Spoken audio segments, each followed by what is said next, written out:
Hello and good afternoon, ladies and gentlemen. Welcome to this week's new episode of Primetime Gaming with Mr. BoomStick and Friends. And ladies and gentlemen, we have some breaking news. I had written a different show. Hargeet doesn't even know what the breaking news is because he is not on social media, but I'm going to pull it up in a hot sec, and we're going to get into it, folks. Apparently, Sony likes money. Holy cow.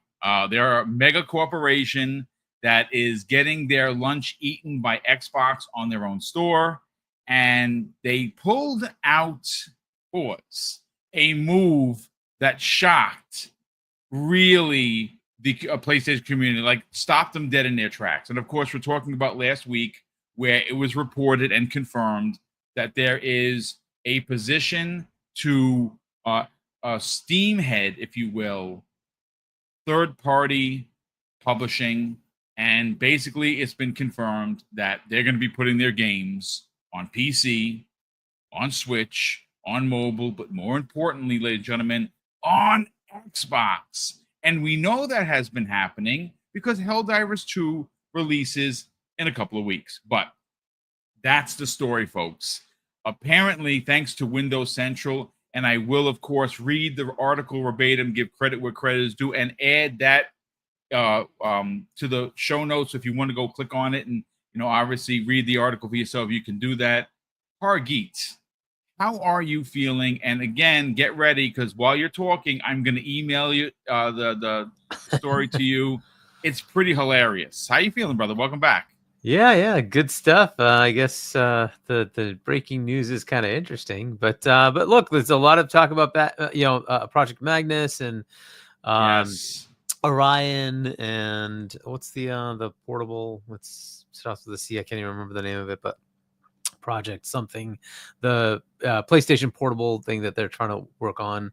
And then we have the ROG Ally X coming up, right? We're gonna get the pricing and all that stuff coming up in a few weeks. Yep. Lots of fun stuff going on in the hardware world. So let's get into the fun.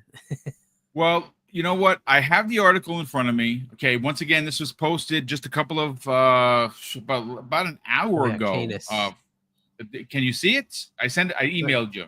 Let me see the link. See. Well, according to the Windows Central story, ladies and gentlemen, and again, this is more hilarious than it is anything, because if there is one thing that we have seen from a lot of the PlayStation, let's just call them purists, because we're going to be gentlemen about it, right? We're not going to call them fanatics or ponies. We're gonna say they're enthusiasts of the PlayStation brand. And you know what? I'm an enthusiast for the Xbox brand, so I guess that makes me an Xbot, right? But it took a long time for me to accept what Xbox was doing. A lot of OGs like myself thought it was super weird. I never used the word betrayal because I think that's getting a little bit too much emotionally invested, in my opinion. Some people got so upset they left the brand. They became PlayStation players. Awesome, not a problem. It just, again, being a dinosaur in the world of gaming because of my age and where I started, this is not the norm. This is very abnormal behavior for the way consoles were made, sold, and supported, right? Like, you had a Jaguar, and Jaguar had certain games that you bought for it. There wasn't many, but I really liked Aliens versus Predator, which, by the way, is still god tier amazing. When you bought a Nintendo, you were buying it for a Mario game or Donkey Kong or whatever. When you buy a PlayStation, you're buying it for Uncharted or God of War or any of their famous and more popular brands. Nintendo, Xbox, the same thing. You buy it for Forza, obviously Forza, Gears, Halo. It's standard fare. But that's not the way business has been working in the last 18 months, give or take, right? Because obviously Xbox did it's just four, and then they got a taste of some money.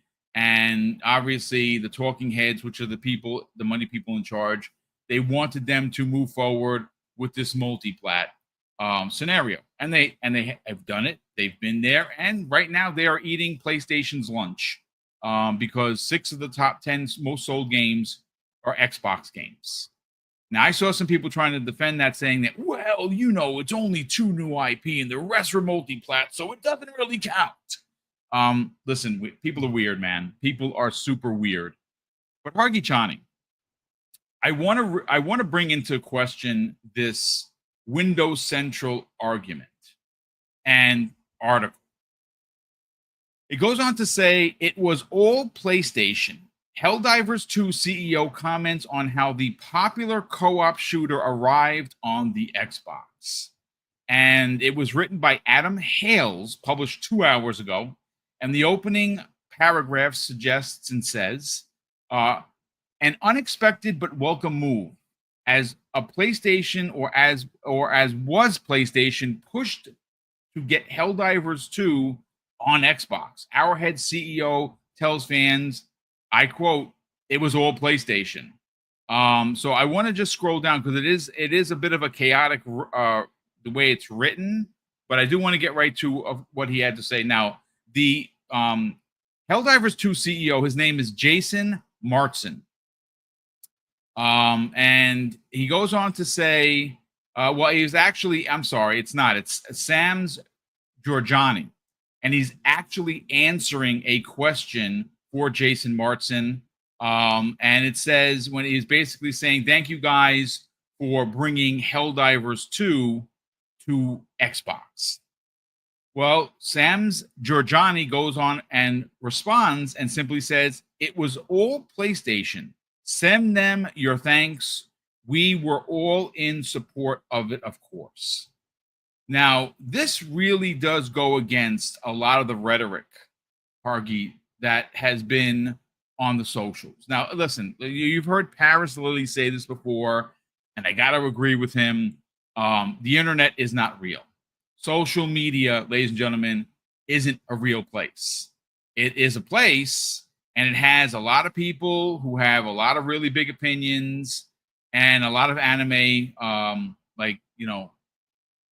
pictures for who they are without actually putting who they are. This is one of those stories, Hargi Chani. I'm trying to keep it professional and not laugh, because ultimately what this does is just destroy all the narratives, right? Now, what's frustrating and to some extent embarrassing for some of these PlayStation purists is when MLB The Show came over. We've had this conversation before, but it's good for context, right? Especially if you're finding the channel for the first time and you want to see how much depth I have when it comes to the news of this stuff. And trust me, folks, I read a lot. It started with MLB The Show, which was a bit of a shocker. And it was a big shocker because not only did it actually launch on Xbox, but it launched into Xbox Game Pass for 3 consecutive years, which was just bonkers, right? This year was the only one since its multi-platform announcement did it not get to Xbox Game Pass. Okay, that's fine.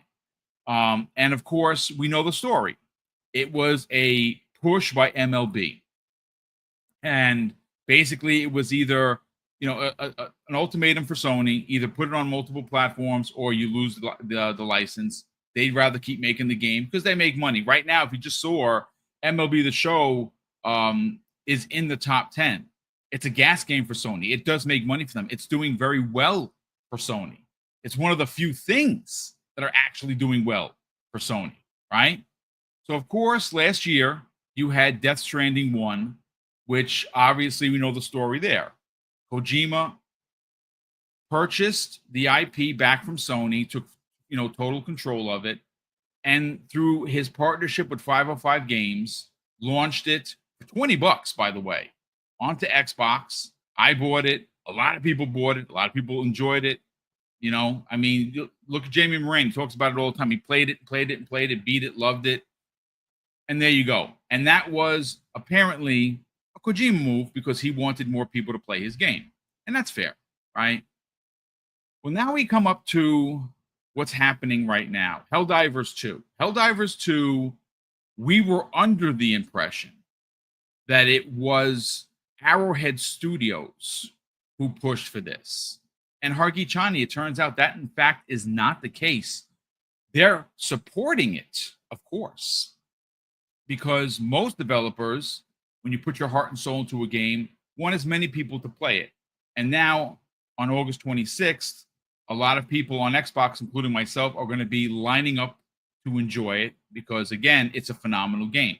Now, maybe it's not everyone's game, but the game is really good. And it did gangbuster numbers on PC, sold a pinch on PlayStation. I don't know if it's gotten to the 2.5 million yet. I know the last number I was able to find was 2.2, right? Not really a lot, but again, what carried them was PC. And I have a sort of strong suspicion, and I don't have the numbers in front of me, Hargeet, that it's a really good chance that Helldivers 2 is going to sell very well on Xbox. Xbox is considered the multiplayer box, right? And, obviously we're going to know after the first couple of weeks of it being on sale. But this new information, this story from Windows Central is very laughable. Shams Jorjani, who is studio head, obviously came right out and said, hey, man, don't thank us, thank Sony. That's big news because what it ultimately does is tear down all the narrative about Sony not wanting to go multi-plat. And it does add more credence to the conversation that more games are on the way. And it's not going to be gas games, and it's not going to be multiplayer games. It is going to be single-player games. And when that needle drops, ladies and gentlemen, I am going to be so here for it. But let's get your thoughts on the significance of this now being confirmed that it was a PlayStation push and not Arrowhead Studios.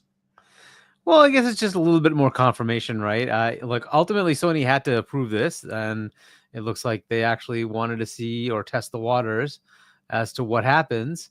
It, as you mentioned, is kind of like the perfect game to bring over. It's a kind of a Unreal Engine third-person like shooter game, right? So, I mean, like it just kind of fits the mold of what Xbox players expect, right? So why not, right? Test it out, see if it works. It did well on PC. It did reasonably well on PlayStation as well. Let's not it's what 3 million plus something like that. That's not bad. No. So good enough. And let's see if it does some several million on Xbox. That would be awesome. Like why not? If it does, that's good money for PlayStation and for Arrowhead. I don't know if Arrowhead is paid by a number of users or not. I don't know what their deal is with them, but look, PlayStation's the publisher, right? So PlayStation will get money, and that's kind of the thing. And if they see that there's a potential here, why not? And again, we've all been saying, look, ultimately Steam is coming to Xbox. We know that. That's been announced now. It's kind of it's out there. It's already going to happen anyway. It's like, okay, why not take advantage and see if you can get some of the install base of the series consoles now? What the heck, right? Let's see what happens. And then the decision of whether they want to like create a partnership and try to get a better deal than what Steam offers, right? They can do that with Xbox and say, hey, we'll put it on your store, but we want a higher cut. Okay, sure. Right. And I'm sure they'll be receptive on the Xbox side. I mean, they already have the Play Anywhere option if they want to take advantage of that. That gives them a better cut. Right. So we'll see. We'll see what this does. I think it's kind of an interesting, first step in PlayStation going a different direction, realizing the market has kind of shifted. So we'll see what happens. Right. And so this being kind of more confirmation from the studio itself saying, yeah, it wasn't us. It was actually them pushing it to, us to do it, which, and we were happy to do it. It's like, that's good. That's actually good, right? That's a decision now coming from, or I guess it's really confirming the decisions are coming from corporate saying, we need to put our games in more places because I want money. Well, I mean, they're a mega corporation, right? Like, I mean, look, yeah, exactly. You've literally said this on this show. If it wasn't last week, it's been weeks before, where the money people, i.e., Hiroki Totoki, right? Yep. He is watching these things, and he's responsible to. There he goes. He's responsible for responding to and answering the questions of the board, which is a publicly traded board, by the way. Yep. And I guarantee you that these conversations have happened. They are happening right now, and they will continue to happen. And look, this is not a game or a drop in a bucket release. You know, you said testing the waters, and you're probably right about that. They figured, you know what? This is a multiplayer game. It's a gas game. Multiplayer games have microtransactions. We want to make money. People have been talking about it. People want it. And it does seem like Xbox gamers have responded. But this is not where it's going to start and stop, folks. I don't care what the PlayStation community tells you. Because again, and I'll hand you back the mic, I just want to give you a quote from Shams Jorjani. Someone in the Discord had actually asked him and said, not going to lie, did you expect PlayStation to do this? And he responded simply by saying, I think it's one of the coolest things they've done. They're killing it. So, I mean, again, this is coming from the CEO of the studio that made the game. The game is a rocket success. It's probably one of the bigger successes of the year. And even more so, and I've used this comparison before, when you consider that the budget for Helldivers 2 was about $100 million, and they sold more actual copies than Spider-Man 2, which had a $315 million budget. Yeah, that's saying something about this game. Along with IP royalties and all that. Yeah. Yeah, look, this is going to be an interesting test. I hope it works. I hope, here's the problem. A lot of Xbox players have PlayStations, and so they would buy the game on PlayStation, right? I did, but I double dipped. Right, and many Xbox players also have PCs, and the PC version is still there, right? So we will see how many players are left. This is kind of the same thing with like Final Fantasy 16. How many players are left that don't have a PlayStation or a PC that are just strictly on Xbox? Right. And then how many more are going to buy it? So it's just one of those. We'll see where this goes, because unfortunately people are multi-platform. They just are, and you'll mostly see that people will just buy the platform to go play the games, and that leaves it in a state where if it didn't come in close to launch, people just kind of cave and say, I'm just going to buy it over here and play it. That's unfortunately how it goes, right? So I hope there's something available as far as a player base. We'll see. But hopefully it's enough for them to decide to keep going, right? And we'll see where it ends up as they try it with other games. I'm sure more are coming. We already know Marathon is if it's coming out, it's gonna be on Xbox. They've already made it clear that is coming to Xbox. Fair Games, I mean, I don't even know if that game's coming out, but if it does come out, they're probably best served by putting it everywhere, including Switch, which we should never disinclude that one. It's there, might as well, and it's already like past 6 million sold so far. 6 million, and you know something? Did you see the attach rate for Mario Kart World? Well, I mean, yeah, 3/4 of the console sold had it, right? They had the game. Unbelievable, dude. It's so unbelievable. Yeah, I mean, look, it is what it is. So, like, they should absolutely take advantage of that and try to make some money. This guy's not going to care about console wars. He just wants his money, and he spent billions buying studios. He's like, "Where's my return? I want my return." So, and it's just like with Satya and Amy, like it's the same fair thing that they spent a lot more billions, and they're like, well, I want my return. Here's the threshold you need to meet, buddy. So, it is what it is. And like business is business. This is all about business. So they're ultimately going to do what's right for their bottom line. They're not here about your console war. They're here about making money, and they're trying to get your money out of your wallet as much as they can. So we're in a different world. It is what it is. The market has changed dramatically. I don't know if they could have continued this pattern. Nintendo might be able to for a while, but even there, it's going to be interesting. At some point, maybe they're going to be, forced to move into a different direction too. But for now, I think they're good. obviously sales are good so far. We'll see where that goes with the Switch 2. But like, yeah, I just, we all see it. The decline in sales for PlayStation is there too. And it's not like keeping up with PS4 sales. So they're seeing that and they're like, yeah, we need to make money. We spend a lot on these games. So how do we make that happen? They've already shifted to PC. Like, I would just go everywhere. If you can put your games on Switch 2, put it there. If you can put it on Switch 1, put it there. If you can put it on Xbox One, put it there. Xbox Series, put it there. It just doesn't matter. Put your games wherever it makes sense. First couple of years, fine, keep it exclusive. But then after that, what's it doing for you? Is it really selling consoles? No. Go put it somewhere else and make money on the game. And that they're realizing that, much like Xbox is, right? There are several games this year that are still console exclusive. There are several that are not.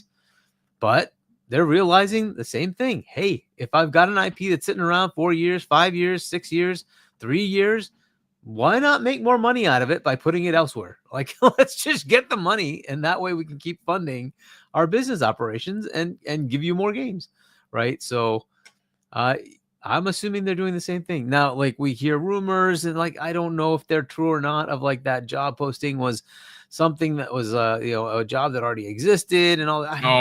I've seen so much backpedaling. It's ridiculous, like, dude. Whatever it is, I don't think you need a job to tell you to put gas games on another platform. It's pretty easy and obvious. I don't think you need a lot of analytics to tell you to put a game on Xbox. You just put it on Xbox. It's just done. It's that simple. So I don't know. It seems kind of odd to me that you need a whole team for that. But fair enough. If that's what they need, that's what they need. I think it's more this guy saying, hey, it's nice that you don't think it's viable. I'm giving you some head count. Go get me some people. I want to see the numbers. And then I can make the decisions. And I think that's what's really happening. He wants to see the numbers. And that's why this is going to keep happening. And like, I still think they should bring games over that like were marginal, that were barely profitable or not profitable.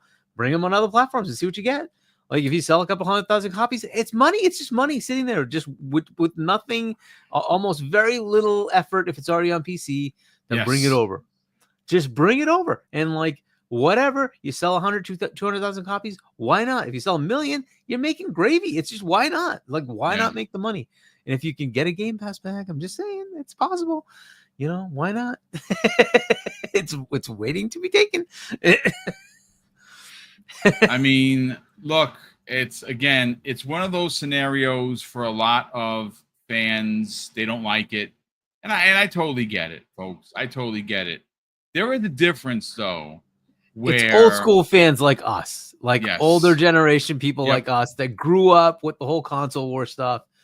I don't think anybody younger cares. It's no, they don't. Whatever. They just don't. It's because a gaming system is literally in their pocket, folks. Right here. It has the phone that I have is more powerful than the Switch, right? Like, I mean, come on, right? Yep. So these kids, they don't care. They don't care where they're playing. And look, this was not a part of the show. It was a last minute addition simply because we had to talk about it. Again, it's just so interesting when you hear one side of the conversation, and it's like, there's no way Sony would want this. This was forced. And even though, I mean, look, there is something to be said about watching your store get filled with a competitor's games and the casual audience, which really, really accounts for so much of Sony's actual, profitability. It's not the hardcore. I know they're the loudest, sure, right? They're the first one on Front Street with the big, the big PlayStation flag, but their trophies are hidden. And we don't know whether or not they bought the game that they said they bought because their stuff is hidden. Why is stuff hidden? My stuff's not hidden. Go ahead, take a look at what I have. How many times I've played, what trophies I have, what achievements I have. I have nothing to hide. But there are a lot of these PlayStation players that are just against going and seeing the gaming space change. And we've said this before. Like Microsoft got all the arrows, and it's funny, Hargeet, how after the Helldivers 2 announcement was kept in the spaces because of the Xbox community. Because if the games media and the PlayStation purists had it their way, it would have been buried, right? Like they would not have talked about it, because they're like that if you talk about it, you are admitting defeat. And unfortunately, Brett Bingham in the chat, who is a good friend of mine, says the hardcore is only 4%. Ponies aren't that important. It sucks to suck. And I think you're onto something. And you know something? It's a almost mirrored image, Brett, where you had a lot of the Xbox players that were super loud about Xbox doing some of the things that they've done over the years, and they were still there. And then I guess the straw that broke the back of the community, or at least for some of the community, was it's just for. And we know that it's not just for, because it's basically, they remember the hashtag whole slate. Well, I don't know if God of War is coming over, but Hargeet, you made a really good point. If you could just sell 1 million of a game, Uncharted collection, let's just say, for instance, if they were to bring that over, because that was rumored about 3 weeks ago that was one of the games that Sony was working on to bring over, not just Uncharted 1, the entire collection that they put out, that could be coming to Xbox. If they did that, how many people? You know what? I don't have the ability to make a poll as quickly as just thinking about it. I'd have to go to YouTube to do it. Chad, do me a favor. Let's get involved here. Would you buy? Throw one in the chat if you would buy the Uncharted collection, because I know I'd buy it. I have it. It's right here. And that would theoretically be an Xbox One game, right? That wouldn't even be a Series game. It could be an Xbox One game. You know what else could be an Xbox One game? God of War 2018, Spider-Man, and Ragnarok. Horizon Zero Dawn. It's not a PS5 game. I'm seeing I'm seeing a lot of ones here. I mean, look, so far about 10 of them. And look, this is great. I love getting the community involved in this. And the one, look how many ones are showing up in the chat. Because guess what? Most people could care less. They just want to play good games. And see, that's why Xbox is doing so well on PlayStation. I've said this before. I'm going to keep repeating myself. I'm going to beat the dead horse, pun intended.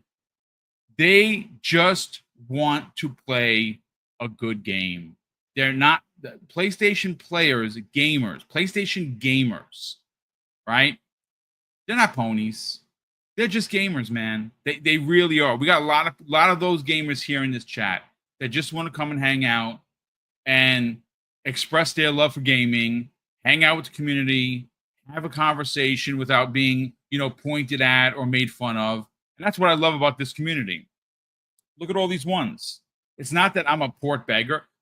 That's the thing that drives me up a wall.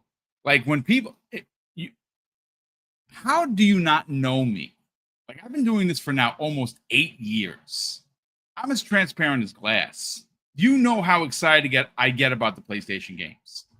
It's just my third in the line of systems. When there's a good exclusive, Ghost of Yotai is a perfect example of that. I will turn on my PlayStation and I will play it, and I would love every second of it. Every one of the games that they could be bringing over, I own. They're sitting right here, and they got steel books for every one of them, man.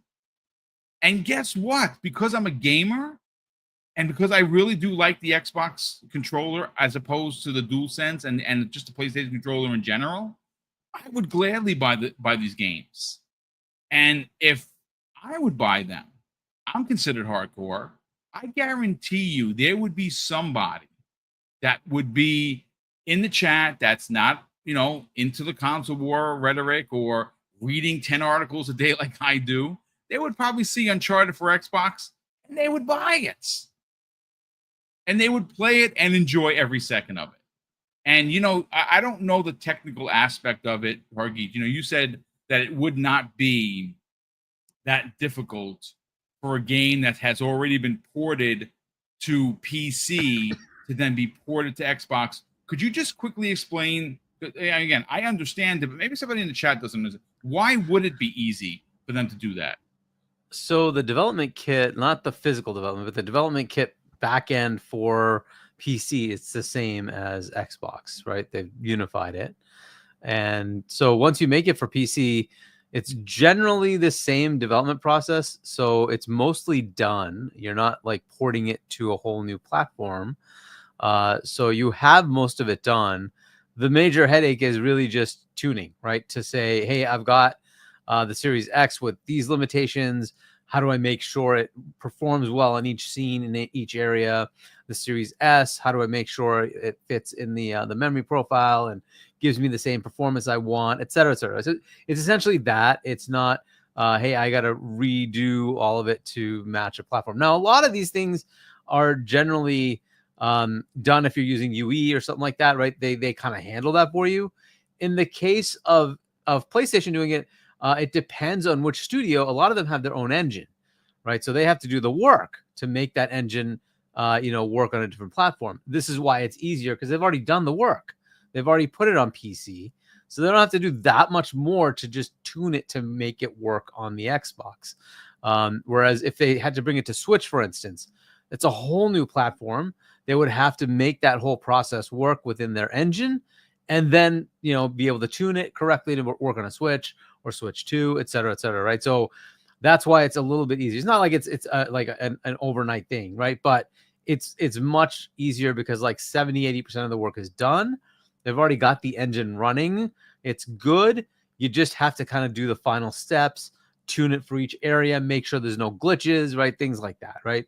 And that's not trivial. I'm not saying that's like 2 minutes of work, but no, it's a couple of months at least. I would imagine 4 months, 4 to 6 months. It's going to take six plus months to do it, but because there's a lot of just of QA work. Make sure, hey, it looks like it's built. Okay, now tell me where it's buggy. Cool, we'll fix those areas, and then just back and forth QA work, right? Okay. That's usually how it goes. And then you have to go certification, right? And it'll have to get certified for the platform. That usually is like a 6-8 week process, at least something like that, right? So it's in that range, 6 months ish. But a lot of the work is already done. That's the beauty of it, right? Whereas if you had to start anew, you might take 6 months to understand the platform with your engine, right? Again, this is why it's cool to use like a pre-built engine that just does it for you because they've already done that work in the background, right? You don't have to worry about that as much. You still have to tune a little bit, right? Because sometimes, as you've noted, I'm sure you've all seen, right? You have Unreal Engine games come out and they're like, this is very slow and it's stuttering, and that's just the tuning. They haven't done the tuning, right? So they have to kind of do that themselves, right? But a lot of that work as far as the engine being able to run and deploy, that's been done for you, thank God, right? So you don't have to do that. And the same thing here. They've already done it. They've done most of the work. They're like 70-80% done. They just have to do the final bits. Again, not trivial, but it's also not a lot. It's pretty much there. So you're not looking at a lot of cost. So I was going to ask you that. Was my next question. Just do it. Yeah. Okay. Right. So just do it, and then there you have the potential to just get a better deal, get your money. Right. So if you can put it in the store for 15% instead of 30%, right? So you get 85% cut instead of 70% cut. Why not? It's just more money in your pocket, right? So if you can handle that, do it. Make the play with Xbox, throw it in the store, have fun, right? Get some cash. So that's the way I see it for that one. For Switch, it's a bit more work, but you also have a large install base, so then it might be worth doing it. So that's the thing with Switch 2. It's brand new, to be fair, right? But like I'm sure in a couple of years that thing's gonna have a pretty sizable install base. So we'll see where it ends up, right? So yeah, I'd expect it to be in the 15-ish range by next year. Which is pretty good, right? That's pretty good. And then as it goes into the middle to late next year, hopefully it gets to 20-30 million, right? Again, pretty sizable. It keeps growing like this one did. The Switch went to 150 plus, right? Let's say it gets to 100. Insane. That's a lot. That's a lot. Yeah. 100 million is a lot. Hard to ignore that kind of exactly. It's why not install base. Yeah. So So we'll see. We'll see what happens there. I'm expecting PlayStation to be kind of pushed by Hiroki here to kind of try to figure out ways to squeeze every ounce of money they can out of their properties. Right? He's all about the IP. It's all about taking advantage of the IP. However they can, put it in movies, put it on TV shows, put it in anime, whatever it takes. Is like, let's make money off of what we have. And that's also going to be take your IP and put it elsewhere, whatever, start getting money off of it, right? Crunchyroll has a deal with freaking Game Pass. Just think about that. Sure, for a couple of months you get it with Game Pass. That's how it is. They don't care. They just want money. That's it. They just want money. Well, I mean, listen, again, folks, this is a very strange time. I think that if you are just a gamer, you are really winning. I've said this before, and I'm going to keep beating this drum. If you are an Xbox gamer, you have already won because of Xbox Game Pass. We know that by year's end, there's going to be over 12 first-party games delivered to your service day and date. Some have, the upgrade for $27 like Avowed, and you get, the like, for instance, I would imagine that the Call of Duty is going to be the same thing. Black Ops 7 is going to have a $30 upgrade to the Vault Edition, which is normally $100 on its own. With the 10% discount, you're paying $27. You're getting the $100 edition for $27. I mean, how are you not winning? But Kei Asante was going to be joining us momentarily, and he's probably going to arrive just in time to get to the second topic. Wow, I said his name, and he shows up. Ladies and gentlemen, there is my brother from another, Kei Asante. Let me just fix the media so he can get us. There you go. What's up, brother? How you feeling? I heard the kids are kind of pulling your hair there. I have no excuse. Actually, you know what? It's technically my fault, okay? Let me regale y'all with a story of what I've been doing for the past 30-something minutes, okay? So, as we all know, I'm going to be heading to Gamescom. I have other things I'm doing. I have work that's really crushing me. So, all that, you can't play with the kiddos. So the kiddos are like, you know what? Let's play some games. Let's have a good time. Come on, and Dad, you never play with us. I'm like, all right. Let's play a quick game. So we're building this thing because I want to play this game with the kids and the next door neighbors and all this. So we finally put it together. If you don't know the benefits and the majesty of a thing called Clone Hero, ladies and gentlemen, go find you a thing called Clone Hero. Okay, we're just gonna install it real quick. We're just gonna see how it works. 37 minutes later, there's a karaoke fest going on in my house where the wife is on bass, I'm on guitar. Kids are on drums, the whole thing. It's 37 minutes. I'm sorry. I was busy playing Guitar Hero. I'm sorry. Listen, good for you, man. Family time is important time. I'm sorry. So. This is what happened to me. I'm so sorry. No, listen, that's all right, brother. I mean, again, that's what it's all about. I don't know. Again, you were busy singing, so I don't know whether you know it or not. Technically, I was playing guitar. I was playing. We'll do some riffs on Boston, but we'll keep that moving. Go ahead. What's the question, sir? Well, the question is that, I don't know whether you got a chance to see it. Turns out that the Helldivers 2, situation was not Arrowhead. It was PlayStation all along. They pushed for it. That is a story that broke from Adam Hales of Windows Central. It was posted 2 hours ago. Kei Asante, we've talked about multi-plat before, but it turns out that Sony, I don't know, they like money. Well, here it goes. Yeah. Helldivers 2 is just the first salvo, in my opinion. Let's get your thoughts on the confirmation that it was, in fact, Sony under that mask and not Arrowhead. And I would have gotten away with it, too, if it wasn't for you and those kids. No, I'm sorry. No, forgive me. Anyway.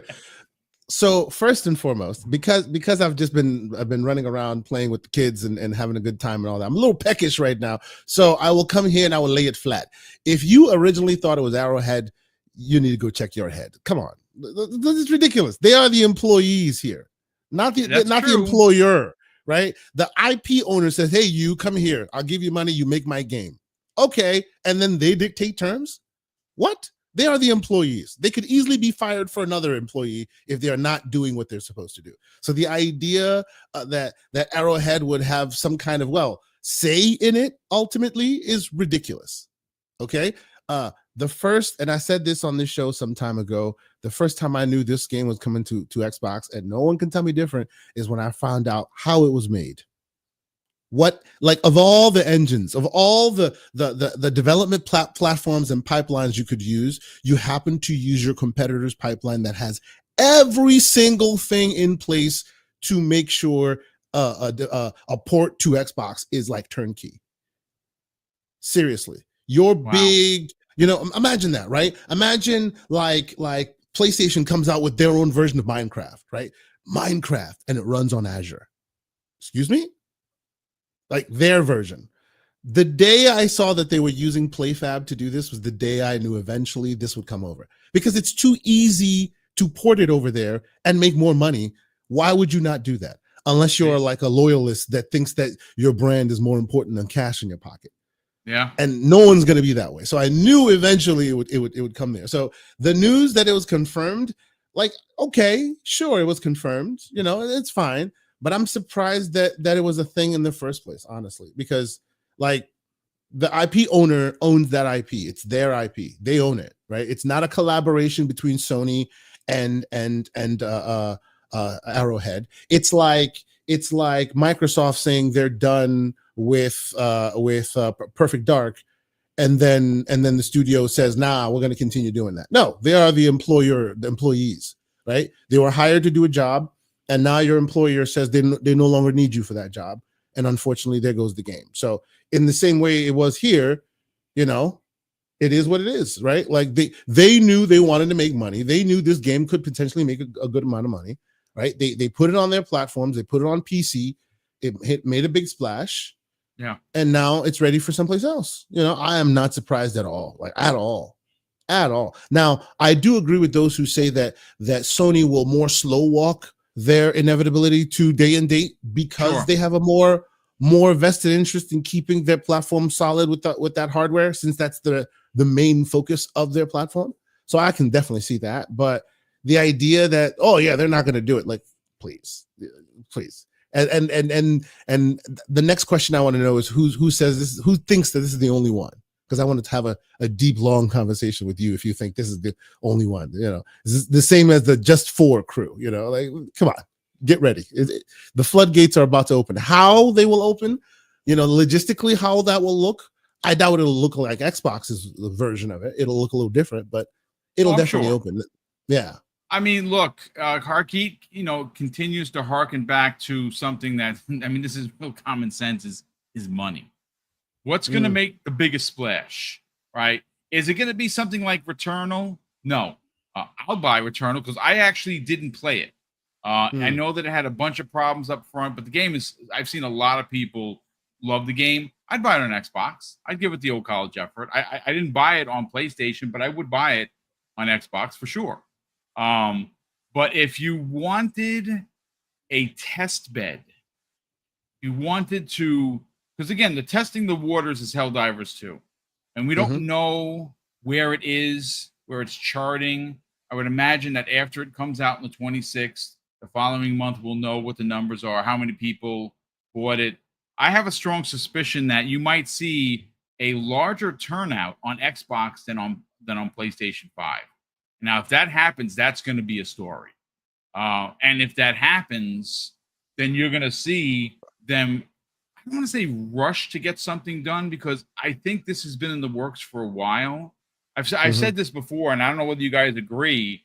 The Forza Horizon 5 sales on PS5, for them doing Helldivers 2 wasn't a knee-jerk reaction. I think this isn't something that has to be greenlit 6 months ago, right? And we just learn about it now.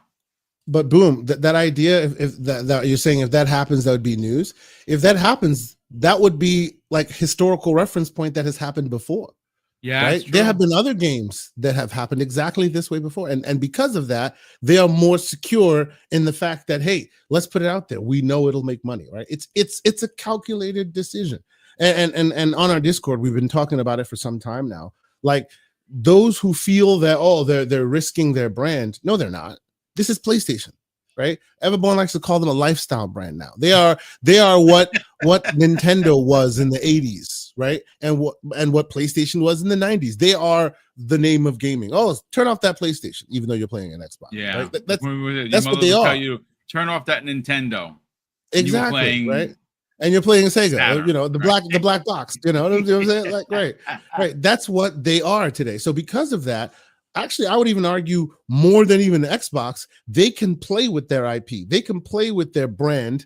They can go out and put it on shoes and put it on this and you know, put their games elsewhere with their logo and branding elsewhere, because they know that enough people know where to go to if you want the source, right? They're a different brand. So I'm not surprised they're doing any of this, and I'm surprised it took them this long. They've been a little too slow walky with all this, because I suspect had they started this a little earlier, they'd probably be in a better position today to handle some of the stuff happening. Yeah, I agree. Well, listen, thank you so much for joining us. We super appreciate it, Kay Asante. I want to kind of catch up on Super Chats, and then we're going to get to the next big one. And Hargeet, you know, I'm going to go to you first on this, because on Monday's show, you threw a Super Chat in there talking about AMD and how both PlayStation and Xbox would be using it, right? Using, you know, their services. We got a story that broke today where it's a bit odd, because there are two leakers that basically are a bit on opposite ends on the reports. And what is it? Moore's laws. Hold on a second. Let me pull up the story. I have here, Moore's law is dead. Yeah. So he doesn't have a great track record. He just really doesn't. He's a YouTuber. Moore's law is dead. Gave estimates about PlayStation 6's power, but we're going to get into what AMD insider Kepler 2 had to say. And if this winds up being true, the PlayStation 6 is only going to be marginally more powerful than the PlayStation 5 Pro, and it's going to be underpowered versus the next Xbox. And the reasoning for that, we're going to get into it, folks. It looks like they're kind of pulling a page out of Nintendo's book. We're going to get into it, you know. But let me just catch up on Super Chats. We have a gifted sub here by Gamer by Choice. Gamer by Choice, thank you so much for always hanging out and always supporting the channel. He has gifted 1 Double Barrel Gaming membership. So if you did get that, please thank this man. We super appreciate the generosity. Cheese is Nasty is here.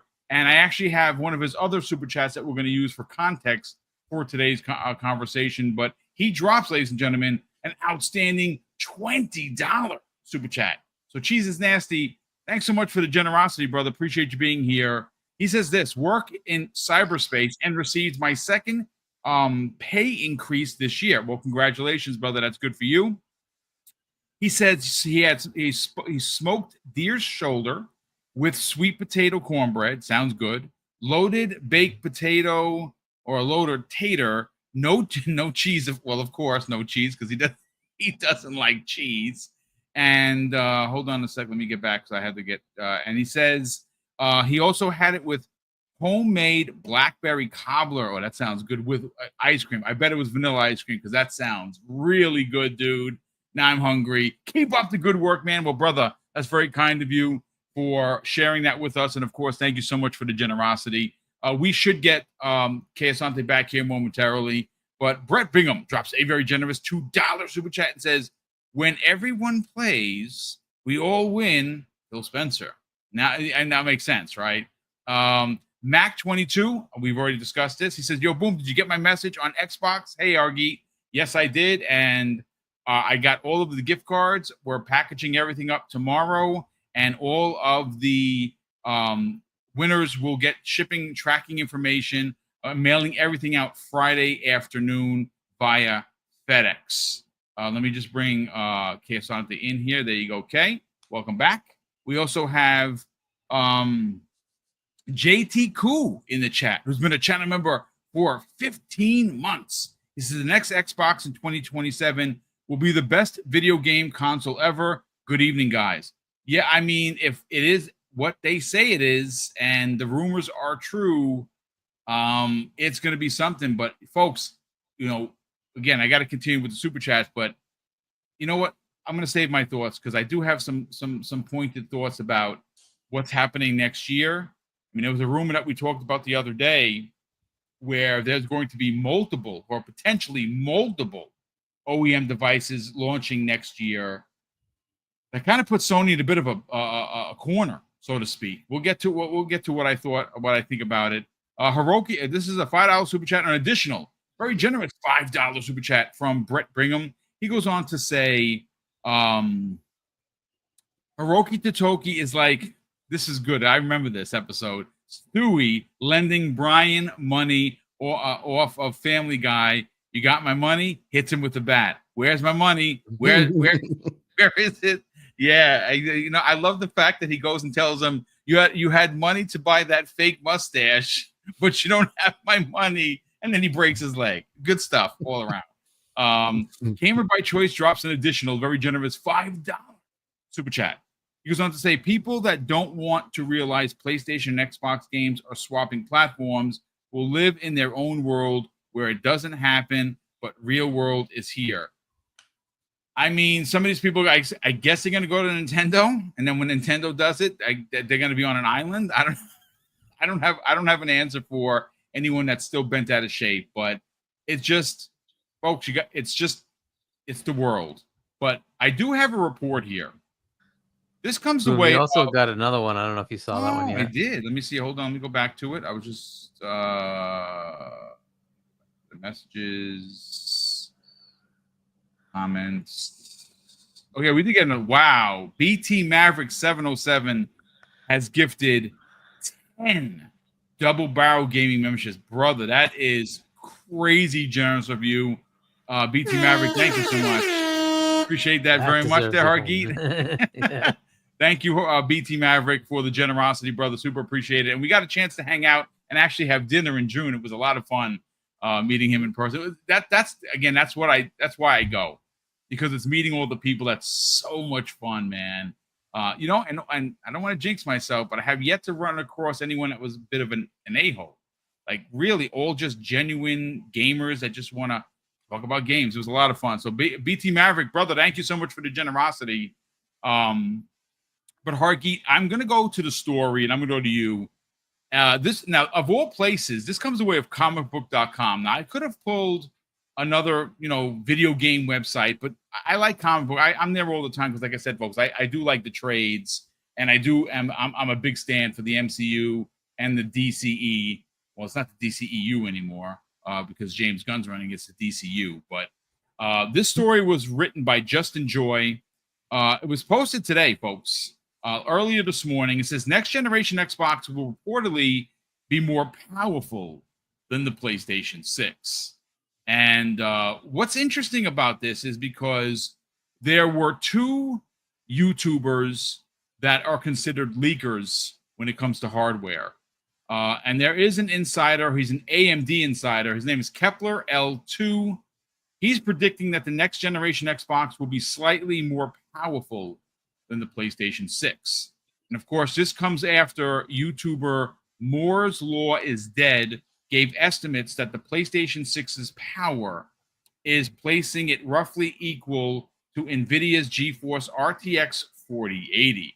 However, according to this article, Kepler 2 reports that the PlayStation 6 will target performances around the level of the AMD Radeon RX 9070 XT, while the next generation Xbox will be more comparable to NVIDIA's GeForce RTX 5080. While both GPUs are powerful, NVIDIA's has a slight edge. Now, what's interesting about this report, Hargeet, is I had made mention that Sony might actually be pulling a page out of Nintendo's book. Now, what I mean by that is the Nintendo Switch 2, you said it earlier, has surpassed 6 million since launch. That's pretty impressive. And what's even more impressive is when you have a game that everyone loves, like Mario Kart World, you nearly have 80% of those games sold to match your console, which is just an insane thing. But why Nintendo specifically makes money like almost out of the gates is because they're not trying to run with a Series X, S, or PS5 or Pro. They're running hardware that's as powerful as a PlayStation 4 Pro. And that's how they're able to make money. Well, this new report that's running around is suggesting that Sony is looking to kind of do the same thing. The PlayStation 6 is only going to be marginally more powerful than the PlayStation 5 Pro. Now, how true that is, you got to remember, folks, this is a lot of talking heads. This is rumors. Sony has not confirmed this, but this is what people are saying. Could these people be wrong? 1,000%.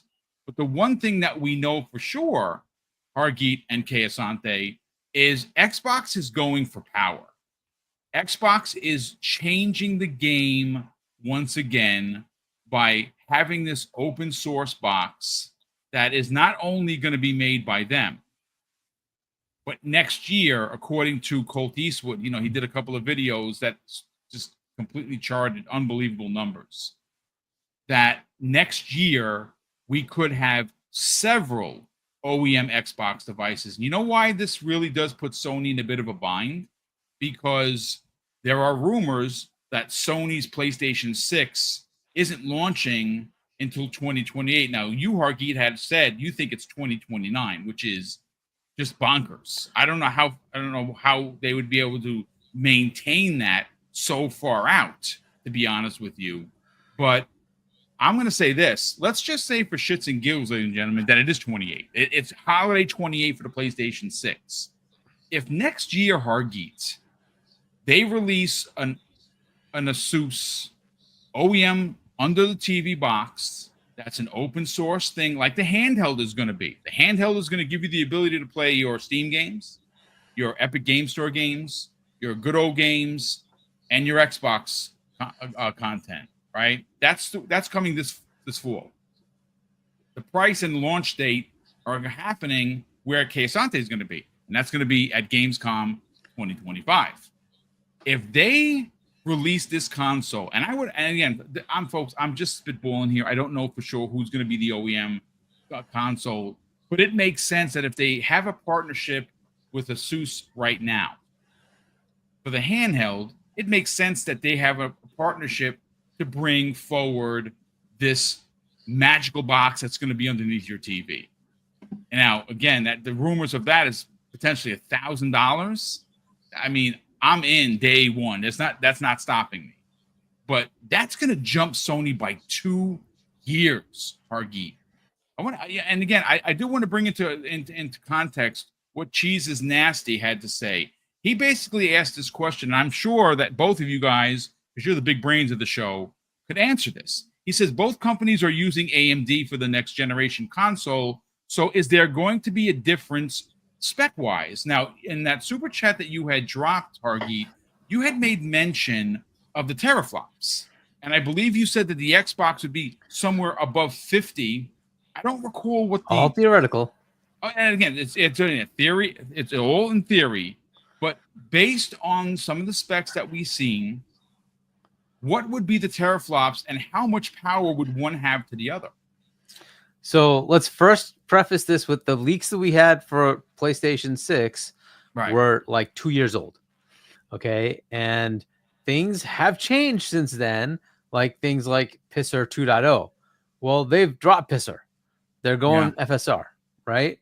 So that's one thing that's going to change. I don't know that the specs that they had back then is what they continue with, right? But if we take that and say, okay, what we understand so far, then I would put the PS6 mid 30s, maybe high 30s in T-flops, and Xbox in the 50s. But again, this is all theoretical. Big rumors, big theory. This is not substantiated. They could be even closer. And I still think PlayStation is gonna like it's not like they don't know that this is happening, right? They see all this stuff too. And just like they did with last gen when they were going to release the 9.2 T-flop 3 gigahertz box, they saw, oh shit, 12 T-flops? Gosh, dang it. 3.8 gigahertz? Damn it. All right, let's do this smart shift thing and we'll give it more power. So 10.28 T flops and 3.5 gigahertz. Not all the time, but we're gonna give you whatever we can, and we're gonna put liquid metal in this thing and give you a heat sink bigger than China. Okay, well, that's fine. That's a path, right? But they course corrected, and so you can't expect Sony to sit there and say, "Well, we're not going to course correct," right? If they see this, so given what we understand, that's kind of where it is. But I want to preface all this by saying they're both good. And that was what my super chat was saying. They're both really good. That's a lot of power. What they're targeting here gives you like base level path tracing. That's really good. That's a really good amount of power. Good level of ray tracing at good frame rates. You're going to get a huge bump. You're going to be like mid to high level, as far as the graphics of today anyway. But this is always the problem. In comes Unreal 6. It says, "Oh, you thought you had power? Let me take that away from you." But today, at least, what we have, right? So these things are measuring pretty well. So if they even deliver what their theoreticals are right now, both boxes are going to be fantastic. Yes, the Xbox will have more power. I think the more interesting thing is some of the stuff you mentioned is that it's an open platform and that others can play around with it and kind of go higher or maybe lower or whatever. They can kind of play with it and give you different price points. Well, we'll see what they do with that, right? And Xbox is going to like target their norm with their console, which is apparently in 2027. At least that's what we hear. Right. And then these other, and it's a tough potential because of the release timeframes, but potentially 2026, we might see some OEMs. And why I say that, they're looking at UDNA, and I don't know that that's, it's supposed to come out soonish, but it could delve into next year. And if it does, I don't know that they'll have the ability to give you that OEM console next year. We will see. This is cutting edge. What they're talking about is cutting edge. So it's a little tough to see that happen, but maybe it does. 27, I can see it. I can see 27, not an issue, right? Because it's supposed to come out this year. Maybe it slips to next year. But if it does slip, could make the OEMs also slip. I'm just saying these are the things. Remember the whole Series X couldn't get the dev kits out because they waited for RDNA full 2.0 implementation. Well, that's kind of where we are. We're looking at cutting edge stuff that isn't even out yet. And it's like, well, okay, when is it going to be out? Right? And it's not like AMD is always on time. They have had slippages. So it's possible that this stuff slips. So it's kind of where it is. The safer bet is the 27 time frame for both. Maybe 28 possible, but I think they both launch in 27. And you're talking about PlayStation 6 as well. Yeah, I think they both launch in the 27 time frame. And what PlayStation, again, it's all rumors, is trying to do is kind of keep the power draw down, but give you a good enough performance level at that power draw. And it's an interesting balancing act. They also need to keep the cost at a reasonable level, right? So hopefully they can kind of balance it all out. They're learning from the $700 price point that maybe that's too far. So they're trying to see if they can not do that. But we'll see. It might be $650. It might be $600. But don't expect them to subsidize too much. They do have the potential to do so. I don't think Xbox is going to. I think Xbox is done with the whole idea of subsidizing the box. Yeah, you've said so whatever that the cost before. Is, yeah. Yep. Whatever the cost is, you're paying it. And so that could be 600, 700, 800. We don't know, right? I don't think it goes to 1,000 or more, but it's in that range, somewhere in the 600 to 800 range. I wouldn't be surprised if that's where it is. So if it's $700, it could be $700, but you're going to pay for the full price. Now, the thing they do have with this is they have two modes. There's one where it's a console, one where it's a PC that acts like a console. And the one that's a PC that acts like a console, that's a pretty good deal because you're getting quite a bit of power pre-built, and it kind of runs like a TV device, but it's Windows. You're running a standard Windows, right? So if you're a PC player, this could be a pretty good option for you, and it might just be a path that many take, because it's not just a console. It's literally PC. There's a lot of people who buy gaming PCs. This is a gaming PC that just happens to, start up as a console. You can switch it if you want, but it's going to start up as a console. And that's kind of cool if you just want to put it under a TV, right? So that's a pretty good device. And the OEMs can play around, make it more compelling to you, let you whatever they want to give you as an offering, right? More terabyte storage, or maybe some nice LED lighting around it, or a different funky case, or whatever it is, right? All sorts of fun things they can do, right? So, but you have the space platform. If they do it right, you potentially even have the ability to maybe bring your back catalog from a console over. You obviously have your entire Steam and all that library. It's just there. So lots of potential. Now you have the console side of it, and we'll see how that goes. But they both look very good on paper. I don't know if they actually make it to that level or not. We will see. We're still in theoretical world, right? So we will see where they end up. But they look really, really good. I have a question for you. Very good consoles. You mentioned. So look, I pulled the story, Hargeet, and I'm going to repose all these questions to Kay when we get to him. This story was from Tweaktown, right? Now I normally don't read their stuff. This was sent to me. It was posted by the gaming editor. His name is Anthony Gareffa, and basically the title it's an interesting thought, and it kind of really just goes in line with what you just said. It says the next generation Xbox won't fight the PlayStation 6. Instead, it's going to be fighting pre-built PCs with AMD chips, and those are the new Xboxes. Now, my question to you is, so from what we have heard, the rumor for 27 from Microsoft's box or boxes is one is going to be this mythical beast underneath your TV that's going to be open sourced, right? Now, there is supposedly a second SKU, which is in the form of this handheld that has reportedly been in development for a while. Now, there's a couple of reports that say that it is a dockable Switch-like handheld, and this could bring us to the X and S situation where we have right now, and obviously this little thing is not going to be held back like the S is. It's going to be a beast of a machine, except it's just going to be an Xbox on the go, and it's going to be Microsoft's two devices.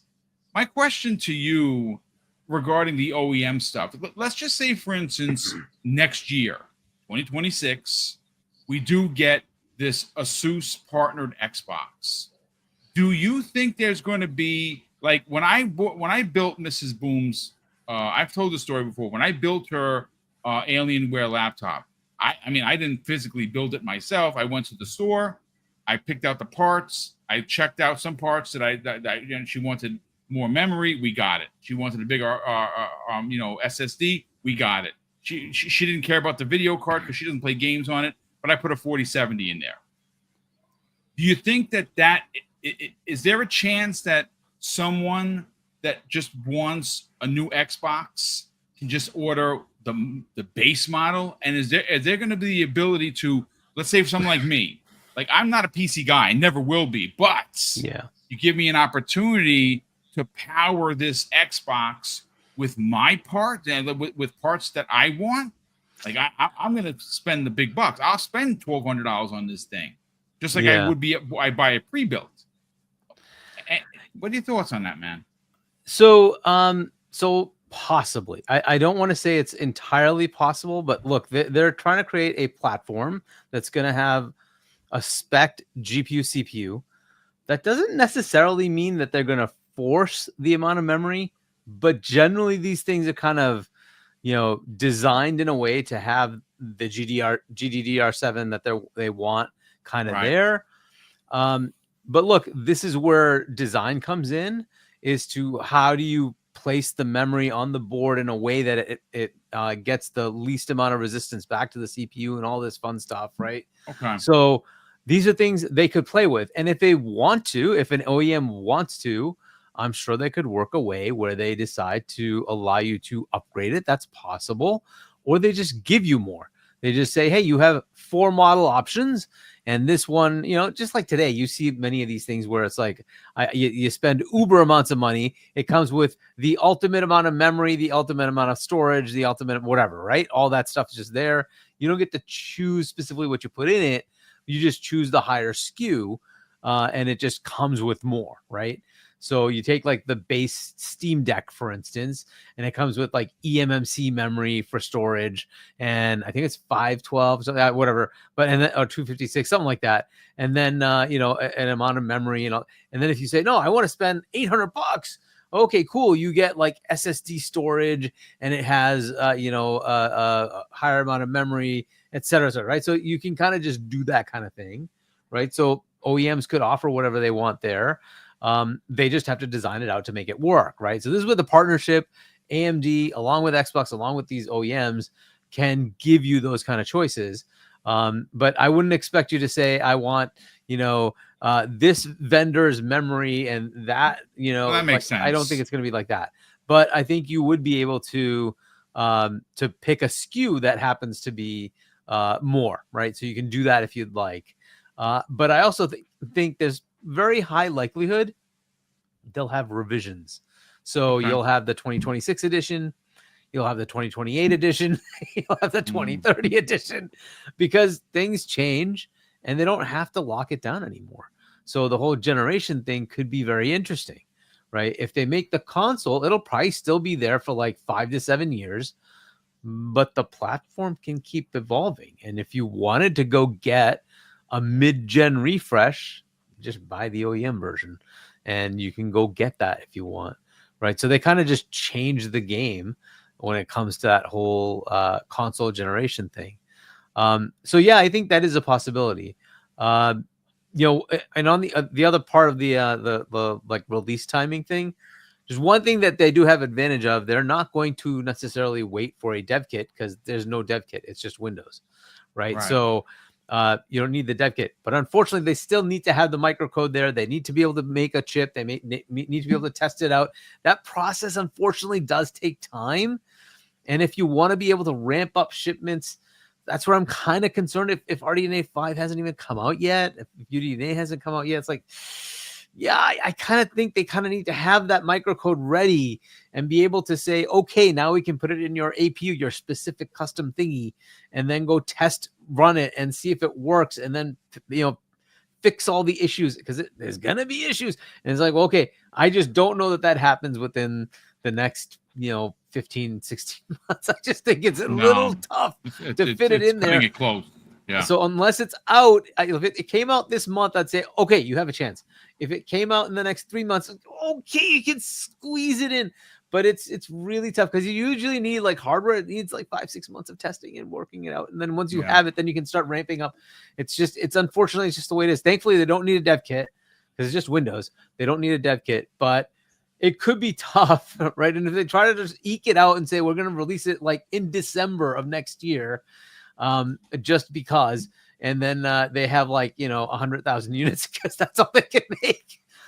That's what you have, right? You when you want to launch like that, especially if it's an Xbox, you'd probably want to have a big chunk because this is going to be kind of a next gen Xbox, right? So you want to have a big chunk, upwards of $1,000, but yeah. Well, no, I don't think it's gonna be that much. I think it's gonna be, as I said, 600 to 800. I think it's in that range. I don't think it's gonna be 1,000. So hopefully it'll be in that range. But yeah, and that's why I think it's tough. I think 27 is a more realistic time frame, but we'll see if they can get that RDNA out, RDNA 5 out now. Like I can see it happen. It's possible. Okay. Because you realistically want a November, the usual, right? November release with enough inventory globally so you can have a global release. I don't know, but we will see what they do. So that's kind of where I see it. I mean, great points of view, and I'm glad I asked. So once again, Hargi, you killed it. Okay, Asante, let's get your thoughts on this. Again, this is one of those multi-lane conversations. And of course, you're such a professional, you take it any way you want to go. The only question I have for you is, I think it's safe to say that PlayStation 6 is going to be a more powerful PlayStation 5. At least that's what it appears. They are not doing an open source box, at least not now. It's unlikely they're going to follow what Xbox is doing. Shout out to Randy Fox in the chat. He says, so the Xbox Magnus total die size is 505 millimeters compared to the Series X, which is currently 360 millimeters, which is unbelievable. And I mean, you're talking about, I mean, that's ultra powerful. My question to you is actually quite simple. Okay. How much of a disadvantage is Sony put in by reports now in 2025 that their console is in fact going to be more underpowered than the Xbox? Because I think normal PlayStation players could care less. I don't think this is a problem at all. I don't think this is a problem at all because the PS5, is a PS4 Pro twice, right? And then the PS5 Pro is PS4 Pro 3 times. They haven't really upped the ante much in their quote unquote still a generation. Great system, No shade. I'm just telling you from a technical perspective, it's not a generational leap. It doesn't warrant, oh my God, this is a generational leap. But to be fair to them, those generational leaps are now fewer and far between in general. They just are, right? So like the idea of that the rumors that we're hearing right now that both of them are coming out doing potentially different things makes absolute sense to me. Like I would be surprised if both of them were doing the same kind of thing, right? From what I can see, based on what Microsoft and what PlayStation has, the moves that they have been making, it looks like PlayStation is still following the same platform push that they always have, the same model, because they have room to breathe. Microsoft is doing something else, right? And like Hargeet and you guys were already explaining, they're not trying to subsidize too much, right? PlayStation may, but they're not trying to subsidize too much because the name of the game is financial like optimization. They're trying to, lean themselves out, not cost so much while getting this done. So R&D aside, they're not trying to loss lead all day, right?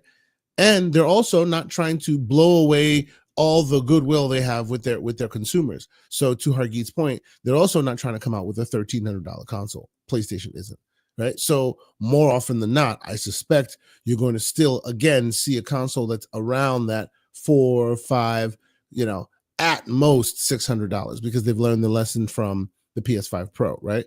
But again, if that is all within the equation, right? Think backwards from that $600 console, right? How much money must be put into R&D? How much money must be put into marketing? This, that, and the third. How much money are they not willing to lose? So all that working backwards means they have to put less in the tank in order to have to eat more of that cost. So your hardware as a next gen won't be as powerful. It's just the point of it, right? If you're willing to eat more cost, or you're willing to give the consumer more cost to bear, then you can go more in that the edge territory.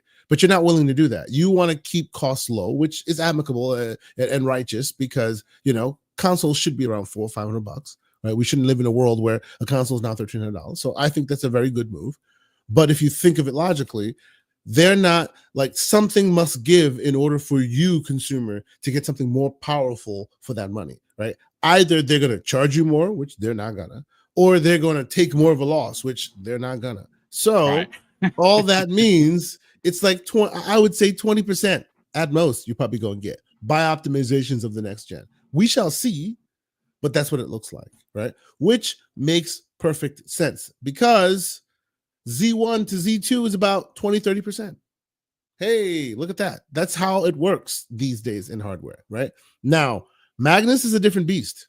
It's a different monster because it's not going for the same model, right? It's not an APU in normal terms with a discrete with a integrated graphics and integrated everything. It's got discrete actual components on the die, right? And it's built for scalability, like a lot of scalability. So it can actually be the same device, same base chip that's in the lowest device as the same chip that's in the higher powered device, all based on the CU counts and how much they add or take away from it, right?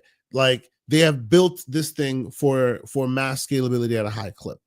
How it gets used, that's the devil will be in the details. But as I understand it, there's a lot of interesting things as far as they're adding quote unquote the Xbox tech into the chip, and as such, with that, it may facilitate some of the issues around licensing that would keep it an Xbox. So all the places where the chips allow, that's where your back compat would live strongly. We don't know if that's how it will be or not, but that's some of the speculation on it, right? But I'm not surprised about the power difference, because if that's how you're scaling it, you need to scale it to the biggest, baddest machine all the way down to the budget device. So you won't create a bespoke pipeline that works just for this one device. You're creating a pipeline that can scale to multiple devices. Yeah, the way it was explained in the article is that the design of this is going to be able to handle a stack, is what they use, of consoles, meaning that the power scale would be exactly what you said, from super high end to the tiniest specs, thing, and they'd be able to handle it with no problem. It sounds like they're building the chip equivalent of Unreal, something that can handle all comers. Okay. That's what it sounds like they're building, right? Because what is Unreal doing? Unreal is selling it to the retailers, and the retailers are the developers. Microsoft is selling it to their retailers. What are their retailers? It's Lenovo, it's Asus, it's MSI, it's right. They're trying to make all of them cover the spread. And by the spread, I mean the low-end spread, the medium spread, the high-end spread, so that Microsoft, doesn't have to deal with any R&D dollars, right? Everything's an Xbox, and we didn't pay for it. We win. And you win, because you have a great UI that you don't have to pay for, because we'll deal with that, right? That's the whole back and forth partnership that they're trying to achieve. While you guys were having the conversation about the specs of the hardware, I was doing a bit of light research and just seeing what the rumored specs would look like, and this always works to reinforce your knowledge that Hargeet knows, of course, what he's talking about. It's within 35 to 45 T-flops as rumored, right within that sweet spot. So there you go. And that is a damn powerful machine, right? And I know people are like, oh, this is snake oil, and how can it happen? And this is not going to happen. First off, if they don't subsidize, they'll make you pay for it, right? And not everybody will pay for it, because there are those who will pay for the lesser tier, and there will be a $500 tier or $400. There will be a tier that will be affordable for the masses. How that will break out as far as speeds and feeds, we shall see, right? But there will be that for them. This is just the high end, and anyone can play anywhere they want in that stack, right? It's just options. It's what they've done for the past however long, right? You want to play here, you want to play there, you want your own hardware, you want to, if you want their hardware, you'll buy it, but you'll just probably pay a lot of money. Now, where I disagree with Hargeet is, I think it could be $1,000. I think this thing would potentially be very, very powerful. It's like the equivalent of a HoloLens. They didn't sell that to consumers, right? If you wanted to buy one, you could. It was on Microsoft.com. Get your 3K ready, but you can buy one. It's there. Go buy it. It's not meant for you, but it's still there. The credit card button's right there. Hit it, right? They will sell it to you. $1,200. You want it? Or you wait for the LG version, the Lenovo version, rather. You know what I mean? So I think that because they can do that, and they have a lot in their platform, they have that option, right? Some folks say that we live in a world where those things can't happen. Many people don't know this, but AMD has very new chips and new next gen SoCs that are coming out. Strix Point, you hear a lot of people talking about Strix and Strix Point. That's basically the basis of the Z2 Extreme. There's another grandfather. There's a big daddy of the Strix Point called the Strix Halo. That's what it's called. The Strix Halo. Yes. Now, the reason why it's the grandfather, the big daddy, is where the handhelds play in the small waters of the 10 to 12 to 30 watt TDP. Strix Point doesn't wake up until it's like 40 TDP. and it doesn't get going until it's almost at 100 GDP. It's the big monster dog, and somebody's putting it in a handheld. That's crazy. Which we thought would never be possible, but GPD is putting that thing in a handheld. So cats and dogs living together. We shall see what this does, and if they can do that, I think it'll be like, it's so wild that they have the battery like modular. You can replace the battery because it's like you need too much. There's not enough room for the fans because this thing's it doesn't wake up and it does not wake up until places where these guys tap out. It doesn't wake up until that. Wow. It's just nuts, but people are trying it. And somebody thinks they can do it. They think the cooling solution will be there. What they learn there will work for everyone up and down the stack, right? So there's a world where Microsoft doesn't want to deal with any of that stuff, figuring this out, figuring that out. Let AMD and all them deal with all that. We'll build great software, hopefully, and then you just put that on top and you're good to go. I think it's a good solution. We shall see. You know what? I want to ask you because, you talked about the stack, meaning that there's going to be $1,000 box. Oh, yeah. I think I believe that as well. Yeah. But you also made mention of there's going to be a $400 box. And the way that Magnus apparently is working, and again, folks, I'm not a technical expert by any stretch of the truth. I read the article. I watched Colt's video. The way it was explained is that it's going to scale. Yes. Which means that a game being played on the lower end tier is going to play just fine. But if you want all the bells and whistles, you're going to go for the higher stack, which is the $1,000 one. Is that an advantage for Xbox? Because it really does, like, whatever the PlayStation 6 is going to cost, it's going to cost, right?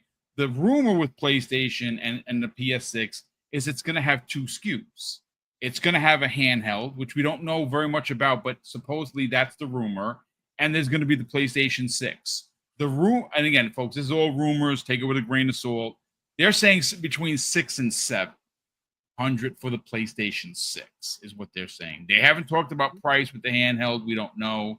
But because Xbox is going the OEM way, right? We know that their box themselves, they could, it's unlikely they will subsidize, but they could, right? Does this give them a bit of an advantage over the PS6, having this stack where you can get $1,000 box, but you can also get a $400 box?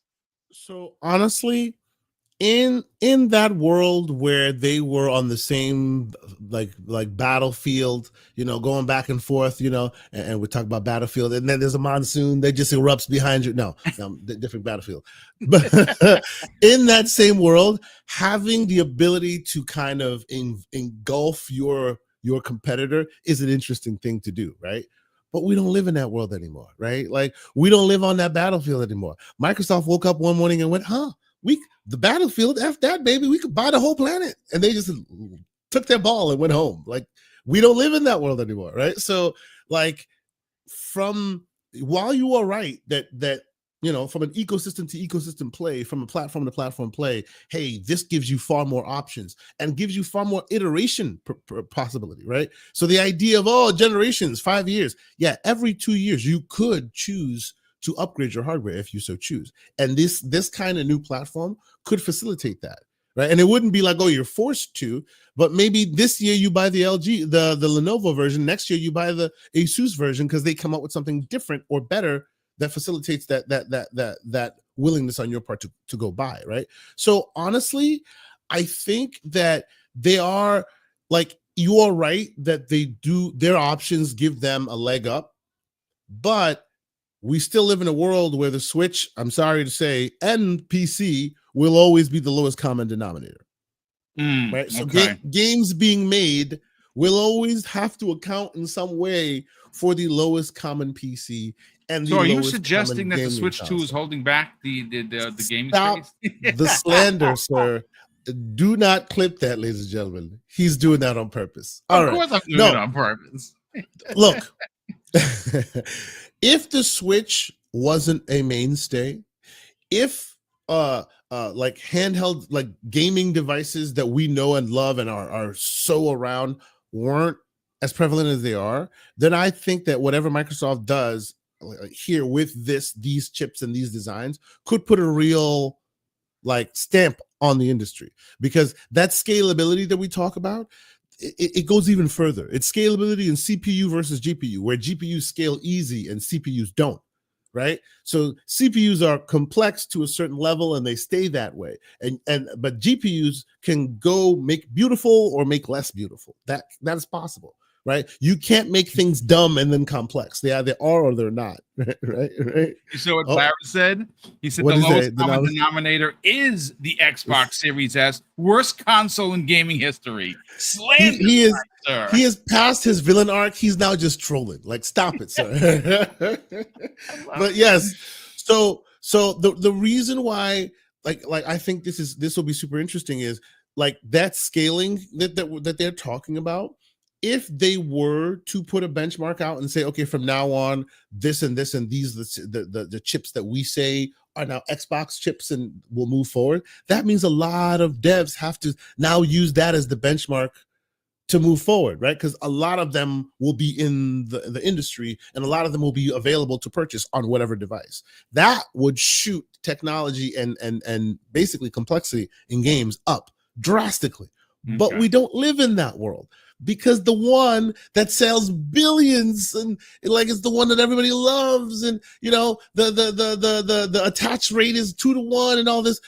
Yeah, that's Nintendo. Yeah, and their processors aren't that, right? So you're not, I don't care how great Microsoft and Sony will the next gen will blow your mind. Yeah, Take-Two still thinking, we'd probably be able to run the GTA 5 on the Switch 2, you know? I wouldn't be surprised. They're probably working on it right now, as a matter of fact. Exactly. There are too many people that own this device, and because of that, you can't set a new benchmark without disenfranchising all those others. It is what it is.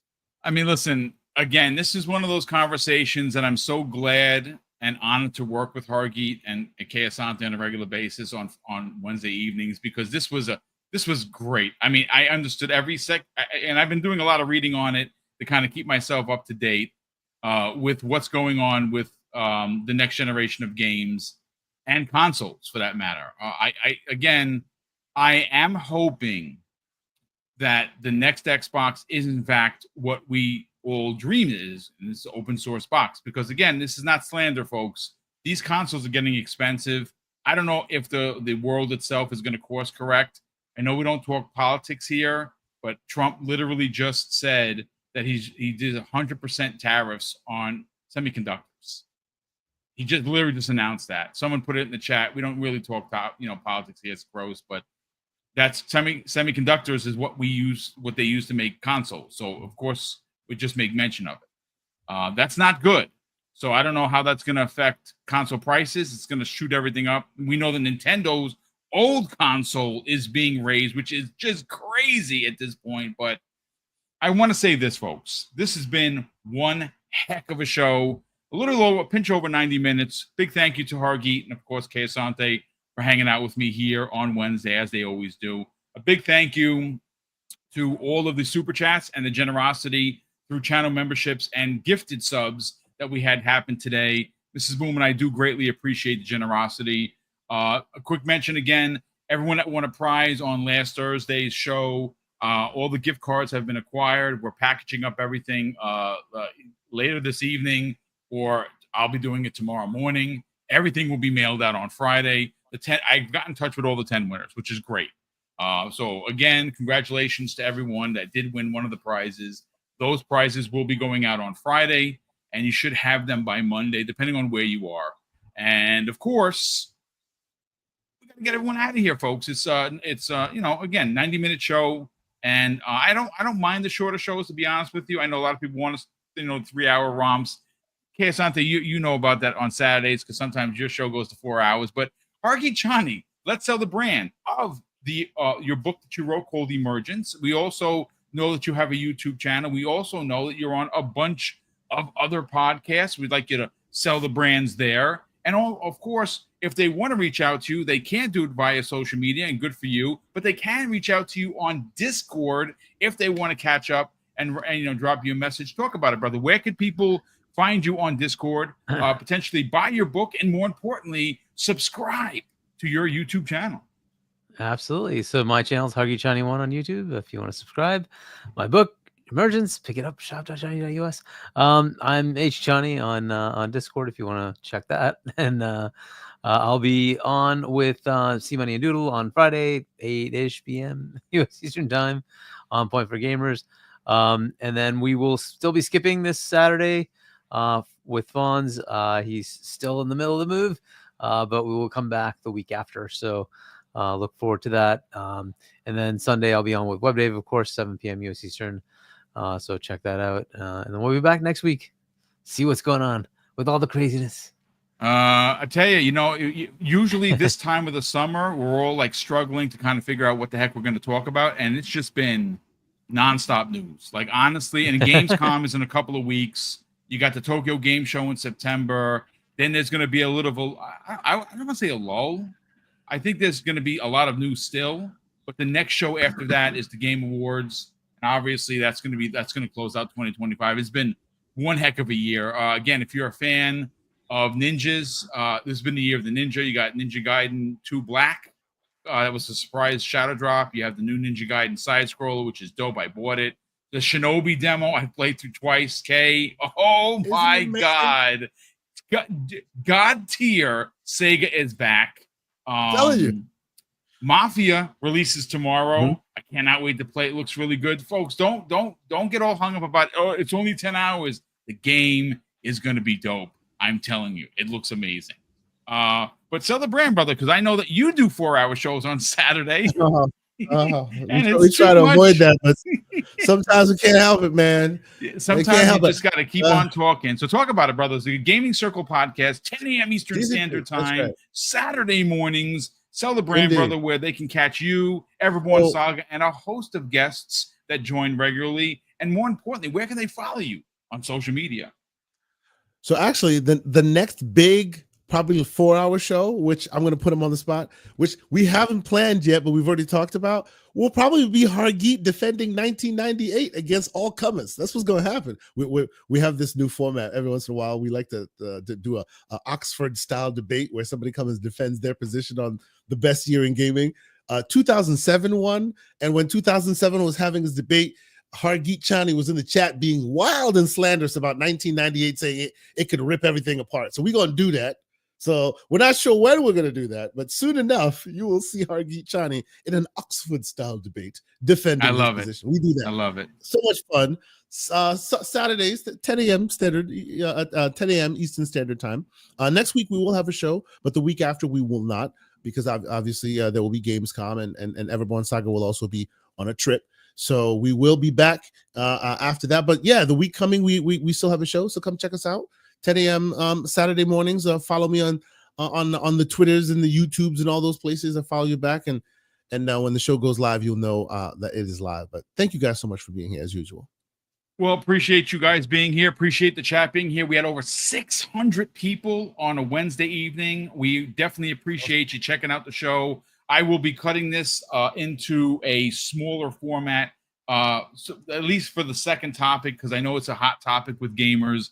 And, we don't want to make anyone sit through 90 minutes of a show. So I'm going to chop it down tomorrow morning, like I've been doing, like I did the Sunset Overdrive one, which is very interesting news that could be happening. And if that comes out, I will be playing that again. I'll be so excited. Woo, that'd be awesome.